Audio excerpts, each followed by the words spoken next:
E aí, pessoal, belezinha? Professor Sidgley Oliveira na área e vamos a mais uma aula de língua portuguesa. Na aula de hoje, os exercícios dos poemas concretos, que foi o que a gente trabalhou durante toda a semana aí, beleza, pessoal? Então, vamos lá.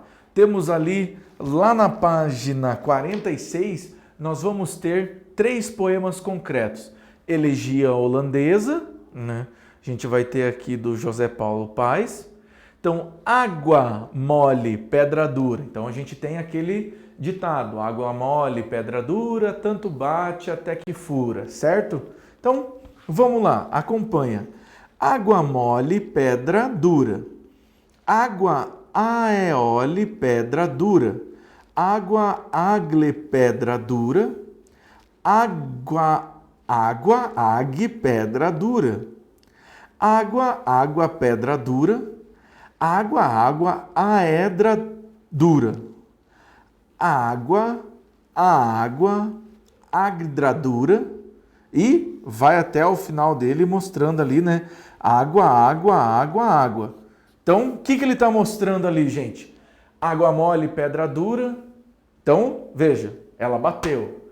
Cada um deles bate até a hora que não tem mais pedra. Então, o que a gente vê nesse poema? A pedra indo em cada uma das linhas, ó, cada vez é mais água. Cada vez a palavra água vai se formando mais, ó. Pode ver, ó, água mole, pé. Aqui a gente já tem um A. Aí já muda o G, já muda o U, já muda o A. Veja que é o efeito da água mole, pedra dura, tanto bate até que fura. Até a hora que só tem água. Água. Por quê? De tanto que bateu, desfez a pedra e ficou. Belezinha? Veja aqui, ó, velocidade. O som do V que a gente faz, principalmente quando criança faz aquele... Só que na onomatopeia a gente coloca... né, aquele barulho do deslocamento do ar. Então, ó...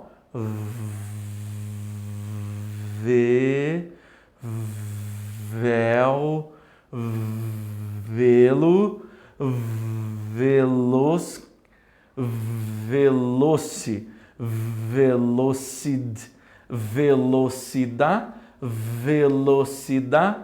velocidade.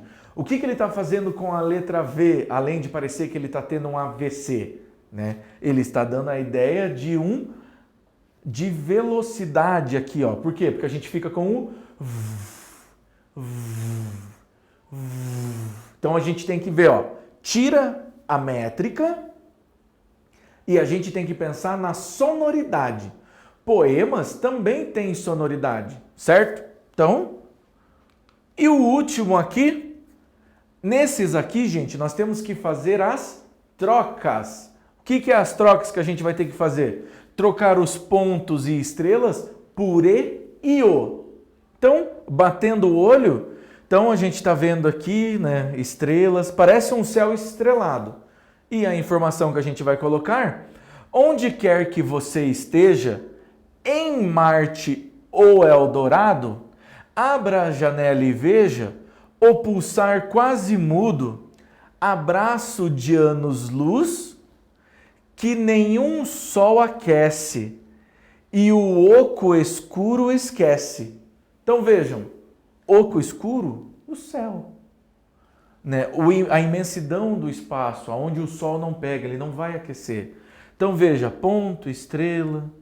Veja que tudo isso aqui, ó, né, o pulsar, veja, a estrela, a ideia da estrela é que ela fica pulsando. Belezinha? Então, vamos lá, depois dessa viagem cogumelos, né? Procure no dicionário o significado da palavra elegia e diga a relação que pode estabelecer entre essa palavra e o poema de José Paes. Qual que é o poema de José Paes, gente? Vai ser o Água Mole e Pedra Dura. Então, pausa aí e tenta fazer esse exercício. Tranquilão? Vamos lá. Uma elegia é um poema de lamento, um poema para momentos difíceis.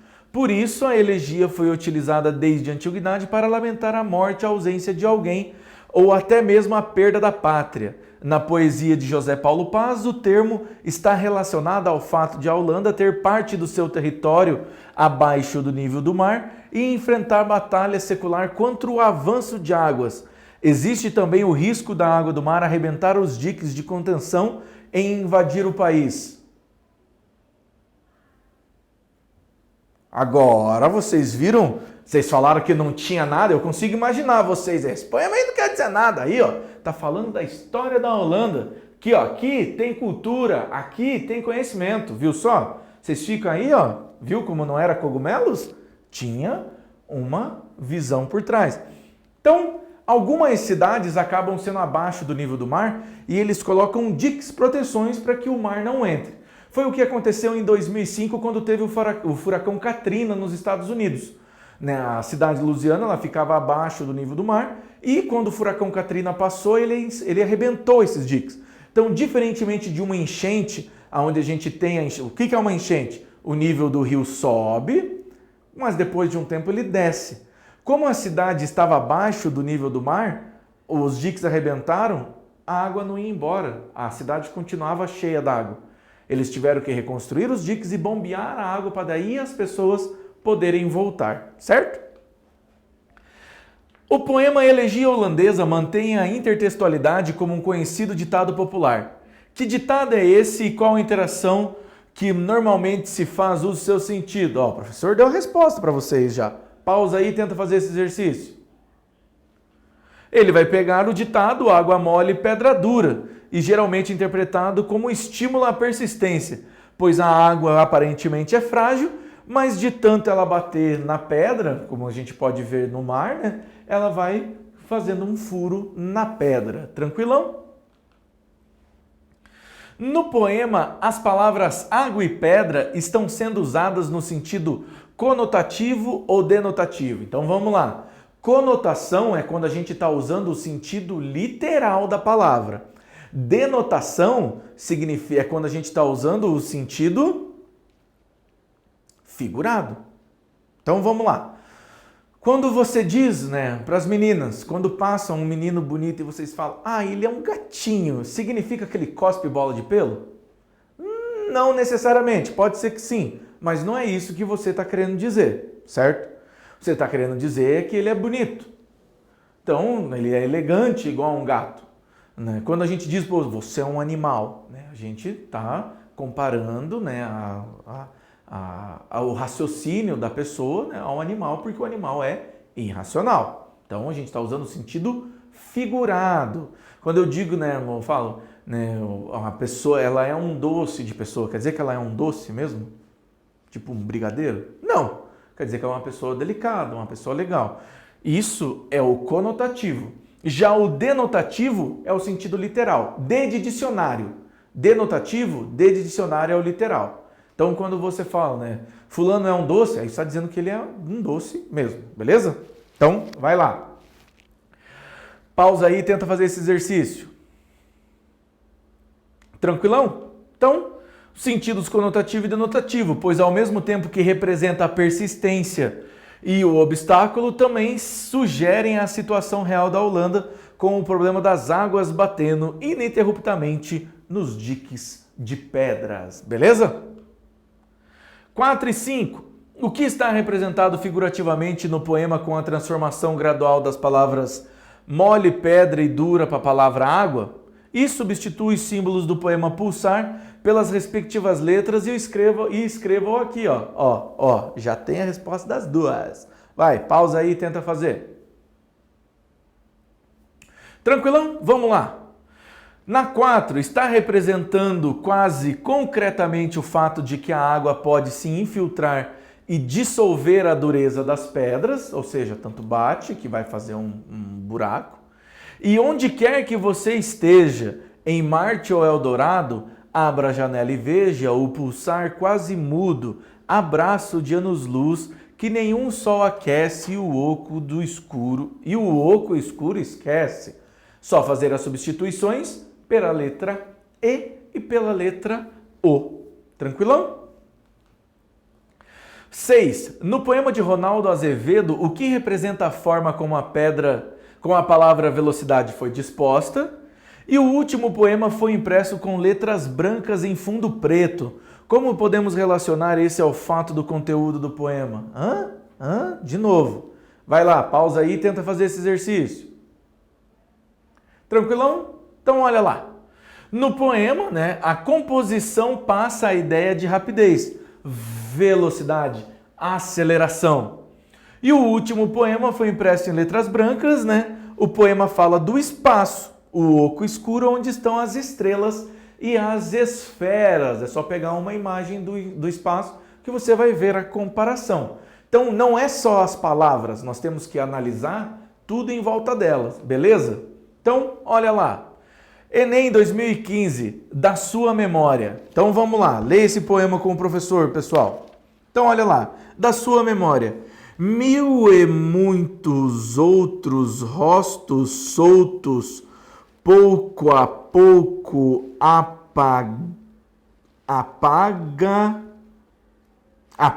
o meu. Então, vejam, a ideia é justamente de terminação. Trabalhando com os recursos formais inspirados no concretismo, o poeta atinge uma expressividade que se caracteriza pela a interrupção da fluência verbal para testar os limites da lógica racional, reestruturação formal da palavra para provocar estranhamento no leitor, dispersão de unidades verbais para questionar o sentido das lembranças, fragmentação da palavra para representar o estreitamento das lembranças, renovação das formas tradicionais para propor uma nova vanguarda poética. Pausa aí e tenta fazer esse exercício. Tranquilão? A resposta certa é a letra D. Fragmentação da palavra para representar o estreitamento das lembranças. Então, ó, 1001, de novo. Mil e muitos outros rostos soltos, pouco a pouco apagam o meu. Então, de tantos rostos que a gente vai vendo, a nossa memória vai se diminuindo e a gente vai esquecendo do próprio rosto. Tranquilão? Então, a forma, né, a imagem não é só a mensagem, e sim como a mensagem está passada. Tranquilão? Pessoal, muito obrigado e até a próxima.